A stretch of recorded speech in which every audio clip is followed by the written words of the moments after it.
नमस्कार, स्वागत है आप सभी का राज्यसभा टेलीविजन में। मैं हूं स्वाति भाटिया रावत और आप देख रहे हैं हमारी खास पेशकश स्पेशल रिपोर्ट।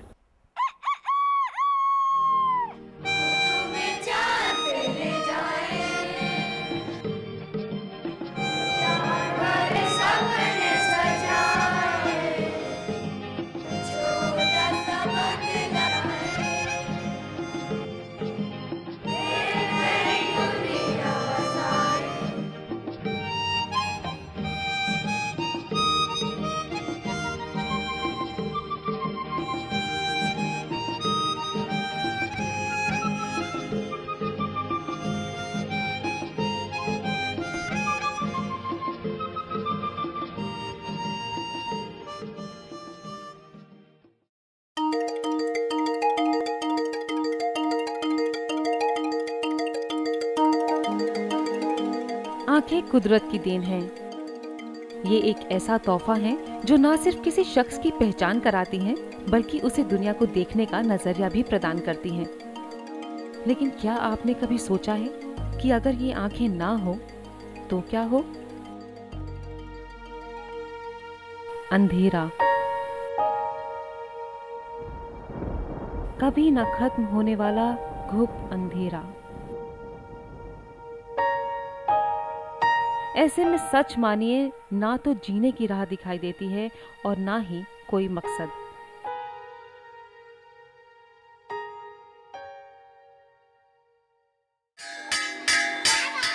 लेकिन कहते हैं ना कि हर अंधेरे के पीछे उजाला छिपा होता है। ऐसे ही अंधेरे में सूरज की किरण बनकर सामने आया national institute for visually handicap, जिसने अंधेरी जिंदगी में कभी न खत्म होने वाली रोशनी की लौ जला दी। इस दुनिया में दो तरह के लोग होते हैं।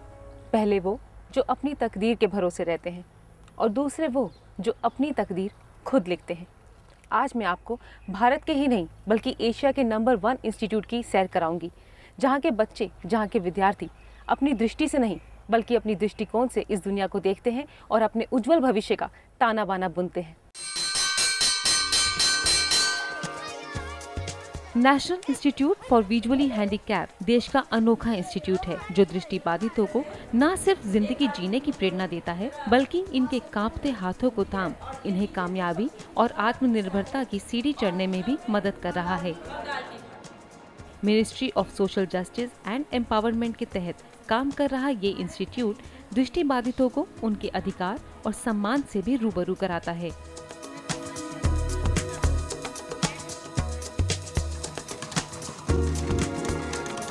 ये संस्थान उच्च शिक्षा, वोकेशनल ट्रेनिंग और पुनर्वास के साथ साथ दृष्टिबाधितों के लिए पॉलिसीज बनाने में भी अहम रोल अदा करता है। इतना ही नहीं, संस्थान में दृष्टिबाधितों के इस्तेमाल के लिए नई टेक्नोलॉजीज और यंत्रों का भी इजाद किया जाता है, ताकि वो खुद को आम लोगों की भीड़ में अकेला ना पाएं। हमारे मुख्य जो दायित्व हैं उनमें ट्रेन्ड ह्यूमन रिसोर्सेज प्रोवाइड करना है। इसी तरह से रिहैबिलिटेशन वर्कर्स की ट्रेनिंग है। डिसेबिलिटी के कई एस्पेक्ट्स में रिसर्च करना भी हमारा एक उद्देश्य है। इस संस्थान का इतिहास भी बड़ा दिलचस्प है। यूं तो इसकी शुरुआत अंग्रेजों के जमाने 1943 में सेंट डस्टिन छात्रावास के रूप में हुई और मकसद था युद्ध में अपनी दृष्टि खो बैठे सैनिकों और नाविकों को पुनर्वास सेवाएं मुहैया कराना। लेकिन 1950 में जैसे ही भारतीय सरकार ने इसे अपने नियंत्रण में लिया, तो मानो आम दृष्टिबाधितों के लिए भी नई उमंग की लहर दौड़ पड़ी। बस फिर क्या था, इस संस्थान की सेवाओं का विस्तार किया गया और इसके दरवाजे न सिर्फ सैनिकों बल्कि आम दृष्टिबाधितों के लिए भी हमेशा हमेशा के लिए खोल दिए गए। Whenever any soldier is blind because of war casualties, because of accident, because of disease, after treatment he is sent to MS Dehradun. MS Dehradun directs them to me and I coordinate with NIVH for their training. इस संस्थान में प्राथमिक शिक्षा से लेकर research तक का प्रशिक्षण दिया जाता है।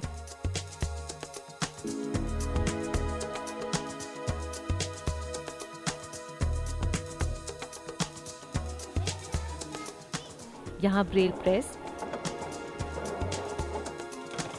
Manufacturing of blind aids, rehabilitation camp, activity centre, community radio, talking books और राष्ट्रीय ब्रेल पुस्तकालय जैसे डिपार्टमेंट्स हैं जो दृष्टिबाधितों को सामान्य जीवन देने के लिए प्रयासरत हैं। यहाँ स्पेशल एजुकेशन का बीएड और एमएड कॉलेज भी है जो दृष्टिबाधितों को शिक्षित करने के लिए प्रशिक्षण देता है। विजुअल इम्पेयरमेंट के अंदर एक्सपर्ट है और डेफिनेट बच्चों को भी, साइटेड बच्चों को भी पढ़ा पाता है, क्योंकि इंक्लूसिव एजुकेशन वो The extra thing that we teach to the visually impaired children are the implications of visual handicap, how to overcome them and how to teach the blind children. These are the special components. दुनिया में अंधेरे के साथ जन्मे युद्धवीर के हताश माता पिता ने इस संस्थान में भेजने से पहले शायद ये सोचा भी नहीं था कि उनका बेटा भी कभी उनके बुढ़ापे का सहारा बन सकता है। ये संस्थान सिर्फ युद्धवीर को ही नहीं बल्कि इसके जैसे हजारों दृष्टिबाधित बच्चों को बदलते दौर में जीने के लिए तैयार कर रहा है। और इन सब बच्चों की लगन से प्रेरित होकर इस संस्थान ने ऐसे उपाय खोजने में भी कामयाबी हासिल कर ली जिससे दृष्टिबाधित बच्चों की शिक्षा में गुणात्मक सुधार संभव हो सका है। यहाँ के स्कूल में सीबीएसई बोर्ड के तहत ही शिक्षा दी जाती है। यहाँ भी बच्चे वही किताबें पढ़ते हैं जो सीबीएसई के दूसरे स्कूलों में पढ़ाई जाती हैं। फर्क सिर्फ लिखाई का है, यानी यहाँ पढ़ाई जाने वाली सारी किताबें ब्रेल में लिखी होती हैं। युद्धवीर जैसे कई बच्चे जो कभी शिक्षित होने की कल्पना भी नहीं कर सकते थे, आज बड़ी ही आसानी से सभी सब्जेक्ट्स पढ़ लेते हैं।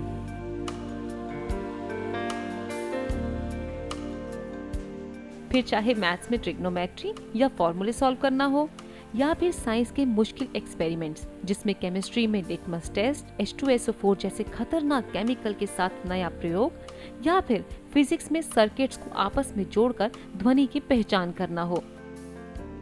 वाकई यहाँ के बच्चे एक्सपेरिमेंट्स करते हुए आपको एक बार को हैरान तो जरूर कर देंगे। और ये बच्चे लगातार अपनी कोशिशों से ये साबित करते हैं कि उनकी तालीम आंखों की मोहताज नहीं है और अगर इंसान कुछ करने की ठान ले तो कोई भी काम असंभव नहीं। साइंस के टीचर सिखा रहे हैं छू के एक एक चीज़ को, तो हमें अनुभव है, छू कर ही हम बता देते हैं कि इसका 10 ग्राम या 15 ग्राम है। मैं ये IAS बनना चाहता हूँ। फैमिली को ये कहना चाहूँगा कि मैं आज तक पढ़ाई कर रहा हूँ और आप पूरी कोशिश कर रहा हूँ कि आपकी उम्मीदों पर खरा उतरूँ। और फ्रेंड्स को ये कहना चाहूँगा कि मुझे ऐसे सपोर्ट करते रहें और मेरे जो भी मेरे अंदर कमी बताते रहें और मैं जो भी आगे से बढ़ता रहूँ, मुझे सपोर्ट करते रहें। हमारे स्कूल के ज़्यादातर बच्चे एम्प्लॉयमेंट इनको ज़रूर कहीं ना कहीं इनके लिए हो जाता है। और एक बच्चा 2 बच्चे यहाँ के ऐसे भी हैं जो UPSC भी जिन्होंने क्लियर किया है और IAS तक बने हैं। इस संस्थान में पढ़ रहे बच्चों के साथ कुदरत ने नाइंसाफी तो जरूर की है, लेकिन उसके बदले में उन्हें प्रतिभा के अनगिनत खजाने से भी नवाजा है। अब इस छोटे जनाब को ही ले लीजिए। तीसरी कक्षा में यूं तो दुनिया को देख नहीं सकता, लेकिन अपनी कला से लोगों के चेहरे पर मुस्कुराहट लाने में जरूर कामयाब है।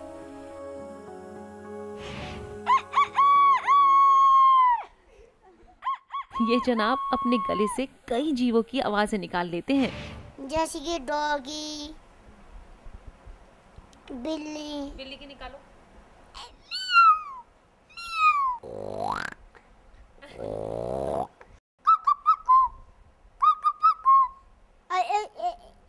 चिड़िया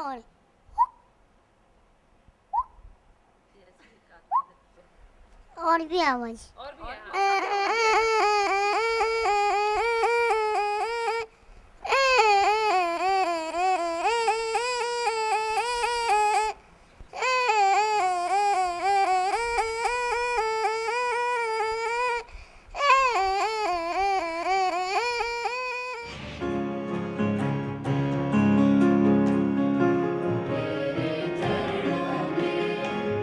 और यहाँ की संगीत कक्षा में कदम रखते ही कुछ ऐसा अनुभव हुआ जो सीधा दिल को छू गया।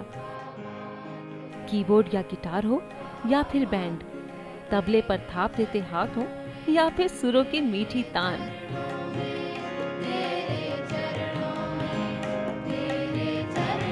इस संस्थान ने उन बच्चों की प्रतिभा को बखूबी निखारा है।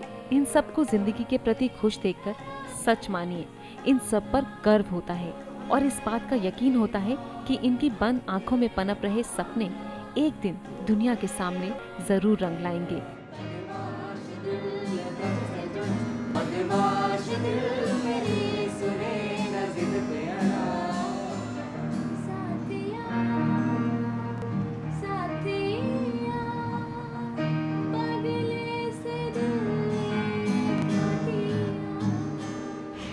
ज़िंदगी में बस मैं यही सोचती हूँ, हंसते रहो, हंसाते रहो।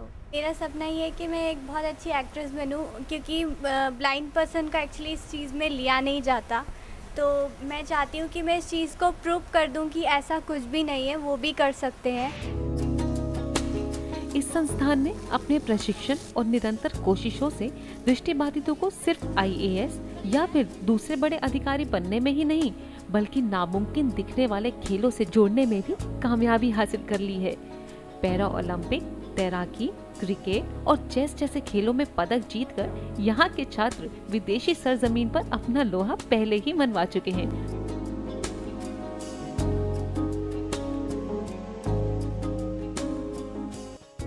यूं तो आपने सचिन तेंदुलकर को छक्के लगाते कई बार देखा होगा, लेकिन जब दृष्टिबाधित बच्चे अपने बल्ले से चौके छक्के लगाते हैं तो वहाँ के साथ साथ अद्भुत जैसे शब्द अपने आप ही इनकी सराहना में निकल पड़ते हैं। इस संस्थान ने एक ऐसी बॉल का निर्माण किया है जिसे अंतर्राष्ट्रीय स्तर पर क्रिकेट बोर्ड ने पैरा गेम्स में शामिल करने की अनुमति दी है। दृष्टिबाधितों के क्रिकेट नियम और खेले जाने का तरीका कुछ अलग है। इसके लिए बॉल प्लास्टिक की बनाई जाती है जिसमें मेटल्स के छोटे छोटे टुकड़े होते हैं। इस गेंद को फेंकने पर आवाज निकलती है जिसे सुनकर खिलाड़ी अपना बल्ला घुमाता है या फील्डर बॉल पकड़ता है।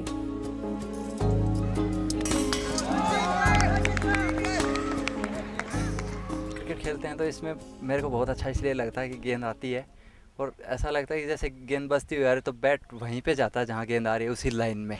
100 kg के लोहे के कोई ऑपरेटर से अगर इसको 11 फीट या 10 फीट की ऊंचाई से इसको दबाया जाएगा तब ये बॉल टूटेगी, वरना टूटेगी नहीं।